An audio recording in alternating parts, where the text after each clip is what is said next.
You know what, Vince? You're right. The contract does say Finkel, but it says Howard Finkel. That's right, Vince. I now own WCW.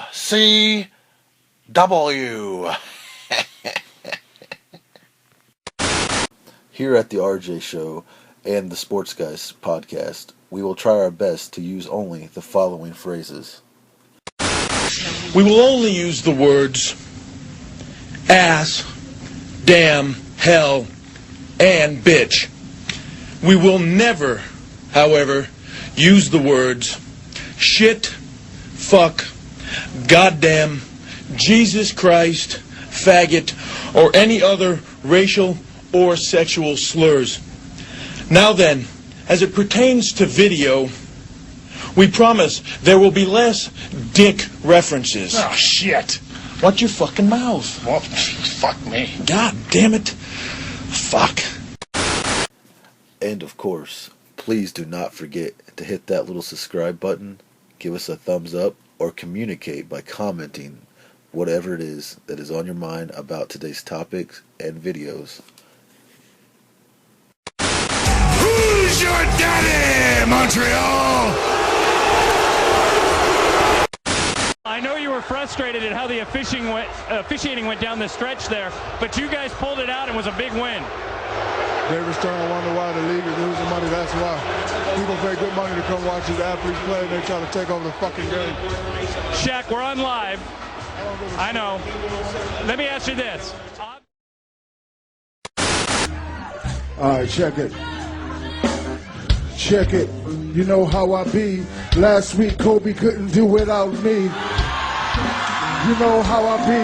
Last week, Kobe couldn't do without me. I call myself big, but I'm not as good as Biggie. I call myself big because I live next to Diddy. Excuse me, Diddy lived next to me. So in the hood, dog, I feel like B.I.G. Because if Biggie was still here, he would be right there on Star Island in the mansion somewhere chilling, sitting on about $500 million. Because me and Guns combined shit, that's $500 million. For real, dog. Now that's B.I.G. Ain't nobody in the world do it bigger than me. That's like a white boy trying to be more nigga than me. That's like a homeless cat having more figures than me. That's like Patrick Ewing having more rings than me. That's like rappers having car strip things than me. That's like you saying to yourself you're better than me. That's like Kareem saying to himself he's better than me. Now stop, think about that.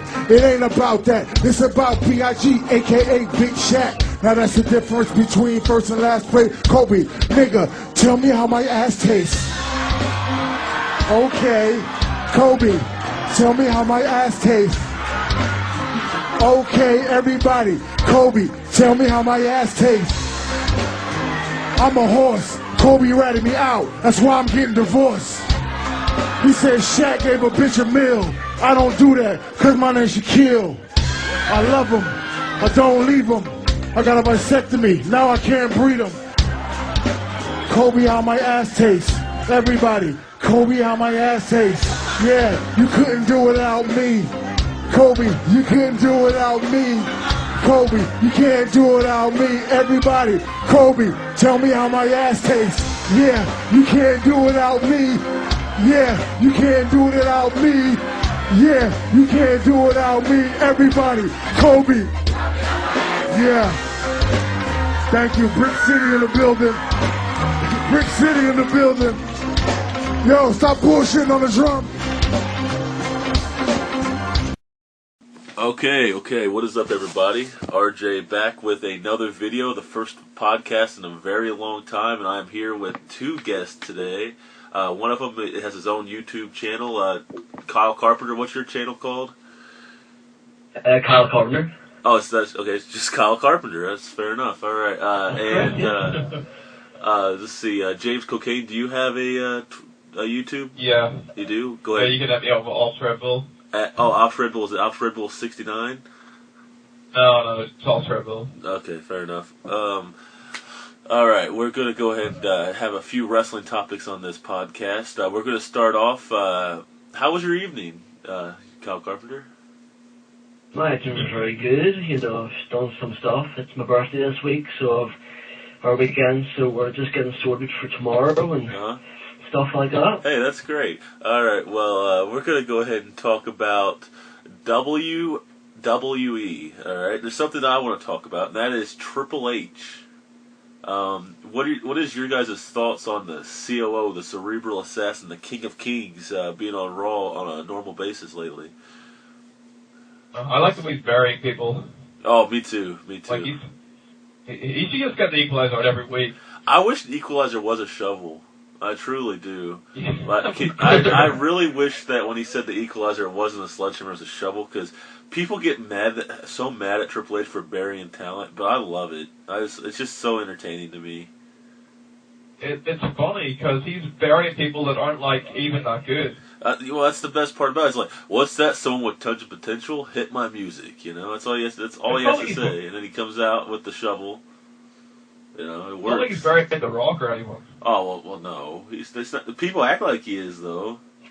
You know. Yeah. People act like Batista. You know people act like Batista just came out and came back. I'm back, and the animal's back, and then you hear Triple H music. You know, and then he buries him. You know, that's what. You will light up onto the game. I mean, that's what people act like. Bow down to the game. Bow down to the Kings. You know, I mean, that's just how people are about that. But I'm just glad to see him back on TV, personally. Yeah, it's nice. It's like having the Undertaker back. Yeah, I wish Undertaker was back full time too. That'd be sweet. But yeah, with the Shield Cup. Let's go ahead and talk about another person, Randy Orton. All right. Randy Orton, people are saying he's turning heel. I don't see it. Where do you guys fall on that? Because I think him, RKO, and Daniel Bryan is not making him a heel. That just makes him aggravated. Because you know the Viper, it does that. I mean, that does not make him heel. That's like the stupidest thing I ever heard. So, what exactly do you guys think about the quote-unquote heel turn of Randy Orton? Well, Randy Orton was at an interview a couple of weeks ago, and he said, Randy, if you would prefer heel or face, what would you prefer? And he said that he prefers the face because he can support more. He loves it when he's backstage and there's music hits and the crowd roars his name. Well, I mean, it's funny that he says that because for so long he always said he prefers being a heel. Uh-huh. He's more over whenever he's heel. Like whenever you think about it. Well, he's over either way. It's not because of WWE, because they sure WWE ain't putting him over at all. But he gets more title runs whenever he's heel. He gets no title run. When's the last time he had a title run against Christian? Yeah, like 3 years ago? That was real great. Yeah. I think he needs to go heel. Yeah, Orton going heel. You mean you have the Orton Cena? I like to see him go heel and just RKO some innocent person. That'd be great. RKO Hornswoggle? Well, I don't think that'd make him heel. I think people would cheer that, just like they cheer Kofi going through tables. You know, they'd be like, one more time. One more. Like Hornswoggle would be there seizing, you know, from that sick RKO off the top. Like, he goes for a tadpole splash, he gets RKO'd, like that DDT RKO, the RVD cult. And then he just hits him with that, and then the fans be like, one more time. One more time. I mean, I think that's really what happened. But yeah, move on to the another topic here that I like to talk real quick. TNA Impact Wrestling. Now, Hulk Hogan has went on the record saying he's training, he's getting in ring shape, right? And the Hulk Hogan brother, he is gonna be wrestling Bully Ray at most likely Bound for Glory. So, first I want to get your guys' opinion on Hulk Hogan versus Bully Ray, the leader of Aces and Eights. Right. Like, on paper, thinking about it, it looks like buy rates. Like, Creed didn't want to buy rates. So, hold on, let me get this straight. Are you saying Hulk Hogan wrestling equals ratings? Is that what you're saying to me? Yeah, that's what I'm saying. Okay, good. Good. I like do you think Hulk Hogan can still, wrestle as well as he, Oh, Hulk Hogan still got it. I mean, it don't matter if he can even barely stand. If he comes out in the WWE ring, all they have to do is, you still got it. I mean, don't chant that for anybody. I mean, if Vader comes in the ring and can barely walk down the ramp, they'll like, you still got it, you know, so they're definitely going to cheer that for the Hulkster brother.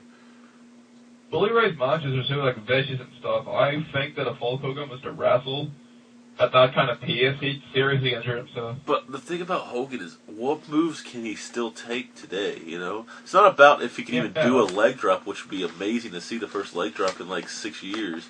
But what can Hogan physically take as far as bumps? That's the thing I don't understand. He's going to sell one of those pile drivers like Sting did? There's no. That's completely out of the question, no.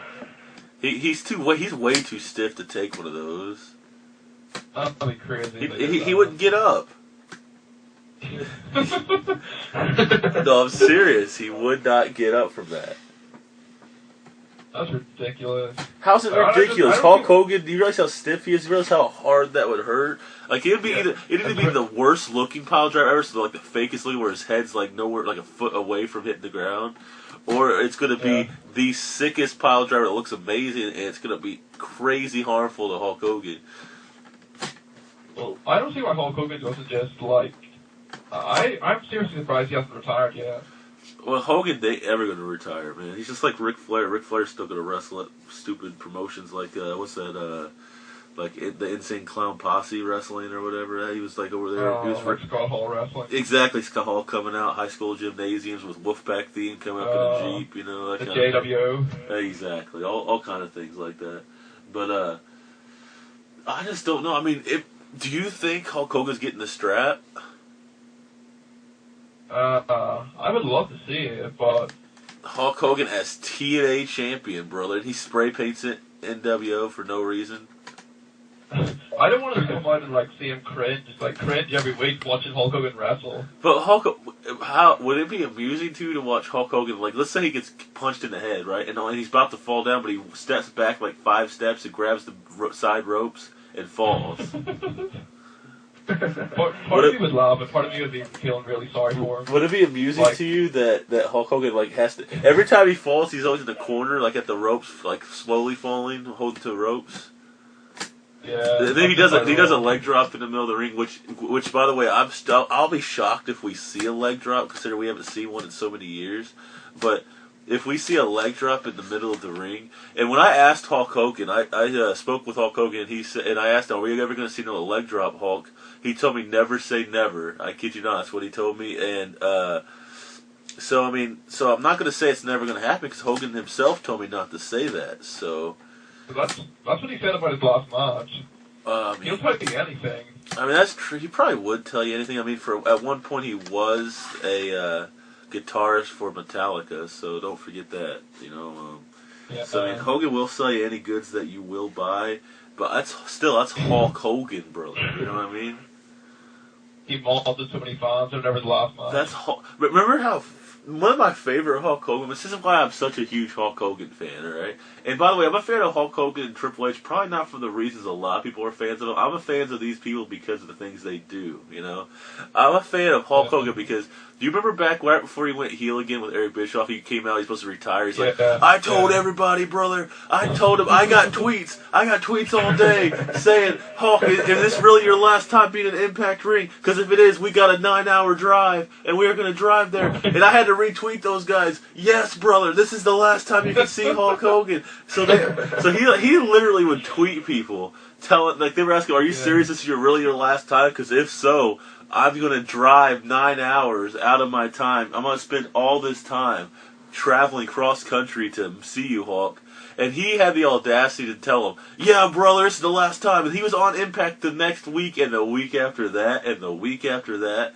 And it's just amusing to me that Hogan's the kind of guy, he could have clearly just not, he could either broke storyline and said no, or he could have clearly just not replied to the guy. You know, not replying to the guy is one thing. Hitting him with that super Phoenix screw job, having him come all the way to, to Impact. Where I don't know where it was. I think it was in Nashville or something. I don't know. But, because it wasn't in the Impact, it was one of those bigger arenas. This is before they really toured a lot, though. But oh man, I just think that's the craziest thing. It's so messed up, but at the same time, it makes me such a bigger fan of Hogan. You know, I'm saying. Only Hulk Hogan can get away with that. Oh, Hogan. Oh, yeah. Well, that's Hogan. You know. Yeah. If like anybody else did that, that'd be crazy. Wanted. Exactly, but man, it's just funny. I just don't know how Hulk Hogan is going to be able to, I guess, just be able to just wrestle. You know, I don't get how he's going to be able to do that. If he couldn't do a leg drop since he's been in Impact, he can't do a leg drop because he's going to hurt himself too much. How in the world is he going to wrestle Bully Ray? It's going to be probably the worst looking match I've ever seen in my life. You got one of the hardest hitters in TNA, one of the biggest fighters. Is he gonna be like Gentle Ray? Is he gonna be Gentle Ray for that match? Gentle Ray, like the softest punches you've ever seen in your life. It's Gentle Ray. Please welcome to the Impact Zone, Gentle Ray. And he comes out with like a fluffy vest on. It's just ridiculous. But I've been rambling on about Hulk Hogan, so you guys tell me what you guys think about Hulk Hogan as far as this whole particular match and everything. How do you guys see it going down? I see it going down where Hulk Hogan will take the belt. He'll have a Rock run. He'll have a couple of months and then they'll drop it to somebody who's big in TNA. But the thing is, do you really see Hogan wrestling on a normal basis for a couple months? No. I can see him wrestling at every pay-per-view. So have two matches. So have one match to get it, one match to retain it at a pay-per-view, then the next match to drop it. So 3 matches probably. Yeah. Who would he drop it to? I think he should drop it to AJ Styles. That would be perfect. That would be perfect. I think AJ should be. You know, the funny thing is, I said this before, and I'm not saying on record right now. I think that AJ Styles and Matt Morgan should be feuding for the title right now, because those are the 2 biggest stars in that company, in my opinion. Matt Morgan could be such a huge star. And AJ Styles, Kurt Angle's had his time. AJ Styles, and people can say AJ did too, but he really hasn't been champ that much. So AJ Styles and Matt Morgan, the DNA of TNA, the MVP of Spike TV, the only man to send his DNA to NASA for testing. All right. Yeah. The man that does the elevator as a finisher. I mean, he used to. He don't do it anymore. But I think those 2 guys would be a great match. But as far as Hulk Hogan goes, brother, he needs the strap. Hogan just needs the strap. Yeah. I mean, it can't be more of a mockery than everything else in TNA. At least, no matter how bad it is, it's still going to be better ratings, you know? Can't do worse on ratings. They can say at least they have a Hulk Hogan as their world champion. But why do I have a feeling that they'll do something, like TNA to do something idiotic, like, oh, Hulk Hogan's versus Bully Ray? What's this? Brooks coming out and Brooks screws Hogan? Like, oh, wow, Brooke was with Bully all along. And she goes heel with the Aces and Eights. Like a Stephanie McMahon. Exactly, like a huge ripoff of that, yeah. I can see it happening. It could be the Hogan, instead of being like the McMahon Hills, it'd be the Hogan Bully, like the Bully regime or whatever. It'd be super horrible. Yeah. It'd be super horrible, but I could seriously see it happening. So. If you think about it, TNA is a big rip-off of cross promotions. They try to create the NWO multiple times. Well, I mean, to be fair, everywhere rehashes things. WWE's been rehashing that NWO crap since the Nexus. The NWO, like the Nexus, the Core, the Shield, all this crap's like rehashing of the old groups, you know. But But to be fair, WWE clearly does it way better. You know? Yeah, TNA just got the Shield, a bunch of jobbers that nobody knows until Well, it's not that. Well, it's on a. It's not that they're jobbers. It's just that they're not known on the open. You know. Yeah. The open the casual wrestler fan might not know who they are, but they're not. I mean, you know, Seth Rollins and stuff. That guy's been good for a long time. He's been needing a push and stuff, but we're not really going to talk about that right now. I want to go ahead and end this video. If you guys have Twitters, where can they follow you guys at? One at a time. James Cocaine 69. Okay, you can follow him at hold on, at James Cocaine 69 is one. Okay, what's the other one? At Belfast WWE. At Belfast WWE. Okay, and of course you can follow me at XRJX720. I may follow you back if you ask politely. So I want to thank everybody for listening. This has been about a 15 and a half, almost 16-minute video, so we're going to go ahead and end it right here. And everyone, have a good day and take care.